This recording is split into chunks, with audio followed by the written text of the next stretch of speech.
کہ دہشت گردی کے اس ناسور سے نمٹنے کے لیے روزانہ کی بنیاد پر 130 سے زائد آپریشنز افواج پاکستان، انٹیلیجنس، پولیس اور دیگر قانون نافذ کرنے والے ادارے سر انجام دے رہے ہیں۔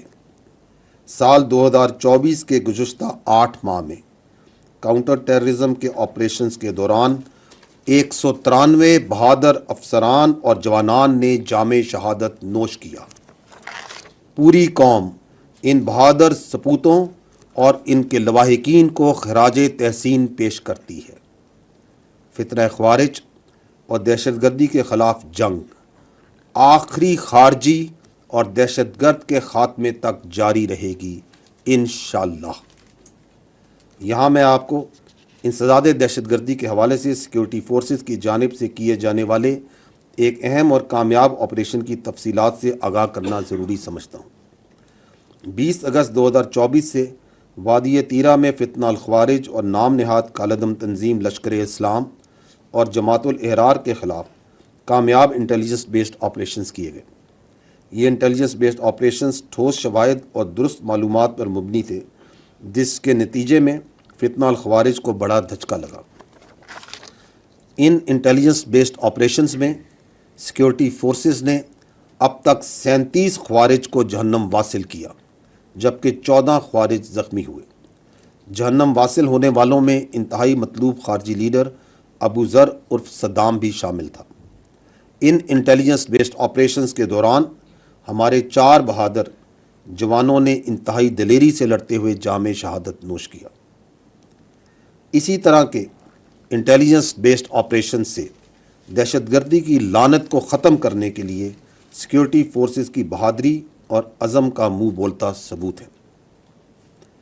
خواتین و حضرات، جیسا کہ آپ کو معلوم ہے کہ 25-26 اگست کی رات دہشت گردوں نے بلوچستان میں متعدد گھنونی دہشت گردانہ کارروائیاں کی۔ یہ کارروائیاں اندرون اور بیرون ملک دشمنوں اور ان کے سہولت کاروں کی ایما پر کی گئیں، جس کا مقصد معصوم اور بے گناہ افراد کو نشانہ بنا کر بلوچستان کے پرامن ماحول اور ترقی کو متاثر کرنا ہے۔ سیکیورٹی فورسز اور قانون نافذ کرنے والے اداروں نے جوابی کارروائی کرتے ہوئے کلیئرنس آپریشنز کے ذریعے 21 دہشت گردوں کو جہنم واصل کیا۔ ان آپریشنز کے دوران عوام کی جان کی حفاظت کرتے ہوئے سیکیورٹی فورسز اور قانون نافذ کرنے والے اداروں کے 14 سپوتوں نے جام شہادت نوش کیا۔ ہمیں معلوم ہے کہ بلوچستان کے عوام میں احساس محرومی اور ریاستی جبر کا ایک تاثر بھی پایا جاتا ہے، جس کو بیرونی ایما پر مخصوص عناصر ایکسپلائٹ کرتے ہیں۔ وہ اس لیے ایکسپلائٹ کرتے ہیں تاکہ بلوچستان میں ترقی اور عوام کی فلاح و بہبود کا جاری عمل خوف و ہراس کے ذریعے متاثر کیا جا سکے۔ جب دہشت گردوں کے خلاف کارروائیاں ہوں گی، جب ترقی نہیں ہوگی، تو اس سے احساس محرومی اور ریاستی دراندازی کا بیانیہ مزید بڑھے گا اور دہشت گردوں کے سرپرست ریاست کو مزید مورد الزام ٹھہرائیں گے اور اس گھنونے کھیل کو جاری رکھ سکیں گے۔ 25-26 اگست کی رات کو دہشت گردی کے جو واقعات ہوئے وہ اسی مذموم بیرونی ایما اور فنڈنگ پر کیے جانے والے جاری شدہ کھیل کا حصہ تھے۔ یہ کرنے اور کروانے والوں کا اسلام سے، انسانیت سے، بلوچ روایات اور اقدار سے کوئی تعلق نہیں ہے۔ در حقیقت نہتے شہریوں کو اس طرح بربریت کا نشانہ بنانا اور اس پر فخر کرنا اس ظلم کو کرنے اور کروانے والوں کی ذہنیت اور مایوسی کی عکاسی ہے۔ یہاں میں دہشت گردوں اور ان کے سہولت کاروں کو جو کسی بھی شکل میں موجود ہیں ان کو واضح پیغام دینا چاہتا ہوں کہ شہریوں کی جان و مال اور بلوچستان کی ترقی کے دشمنوں سے ریاست آنی ہاتھوں سے نمٹے گی اور ان ظالموں کو کیفر کردار تک پہنچایا جائے گا، اور اس ضمن میں جاری آپریشنز میں کارروائیاں کی جا رہی ہیں۔ ہمارے لیے ہر پاکستانی کا خون مقدس ہے اور کسی پاکستانی کے خون کو رائیگاں نہیں جانے دیا جائے گا۔ خواتین و حضرات، جیسا کہ آپ سب کے علم میں ہے اور میں اپنی گزشتہ پریس کانفرنسز میں اس بات کا ذکر بھی کرتا آ رہا ہوں کہ پاک فوج خود احتسابی کے عمل پر یقین رکھتی ہے۔ پاک فوج کا خود احتسابی کا نظام ایک انتہائی جامع، شفاف اور مضبوط عمل ہے جو کہ ٹائم ٹیسٹڈ ہے۔ یہ خود احتسابی کا عمل الزامات کی بجائے ٹھوس شواہد اور ثبوتوں کی بنیاد پر کام کرتا ہے۔ یہ بات اہم ہے کہ جب بھی فوج میں قائم قوانین اور ضابطوں کی خلاف ورزی ہوتی ہے تو یہ مضبوط خود احتسابی کا نظام بلا تفریق تیزی سے حرکت میں آتا ہے۔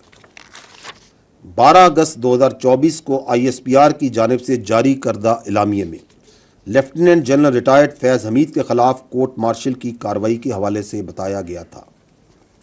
لیفٹیننٹ جنرل ریٹائرڈ فیض حمید کیس کے حوالے سے اگر بات کی جائے تو ٹاپ سٹی کیس میں ریٹائرڈ آفیسر کے خلاف باضابطہ طور پر درخواست موصول ہوئی۔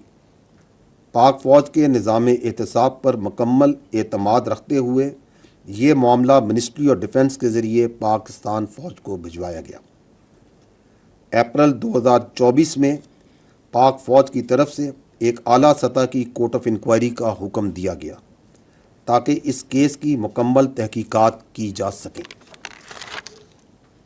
ٹھوس شواہد پر مبنی تفصیلی انکوائری مکمل ہونے کے بعد 12 اگست 2024 کو پاکستان آرمی نے باضابطہ طور پر آگاہ کیا کہ متعلقہ ریٹائرڈ آفیسر نے پاکستان آرمی ایکٹ کی دفعات کی خلاف ورزیاں کی ہیں، اور یہ کہ متعلقہ ریٹائرڈ آفیسر کے حوالے سے ریٹائرمنٹ کے بعد پاکستان آرمی ایکٹ کی خلاف ورزی کے متعدد واقعات بھی سامنے آئے ہیں۔ ان بنیادوں پر فیلڈ جنرل کورٹ مارشل کی کارروائی کا آغاز کیا جا چکا ہے۔ خواتین و حضرات، یہ سمجھنا انتہائی ضروری ہے کہ پاکستان آرمی ایک قومی فوج ہے اور اس کا کوئی سیاسی ایجنڈا نہیں ہے، نہ ہی یہ کسی سیاسی جماعت کی مخالف ہے اور نہ ہی طرفدار۔ فوج کا ہر حکومت کے ساتھ پیشہ ورانہ اور سرکاری تعلق ہوتا ہے، جس کو آئین اور قانون کے قواعد و ضوابط میں مناسب طور پر بیان کیا گیا ہے۔ یہ بات جاننا اہم ہے کہ اگر فوج میں کوئی شخص اپنے ذاتی مفادات کے حصول کے لیے کام کرتا ہے یا اپنے ذاتی فائدے کے لیے کسی ایک مخصوص سیاسی ایجنڈے کو پروان چڑھاتا ہے تو پاک فوج کا خود احتسابی کا نظام حرکت میں آ جاتا ہے۔ YouTube پر گوگلی نیوز دیکھنے کے لیے youtube.com کی سرچ بار میں گوگلی نیوز TV ٹائپ کریں۔ گوگلی نیوز کے پیج پر سرخ رنگ کے سبسکرپشن والے بٹن پر کلک کرنا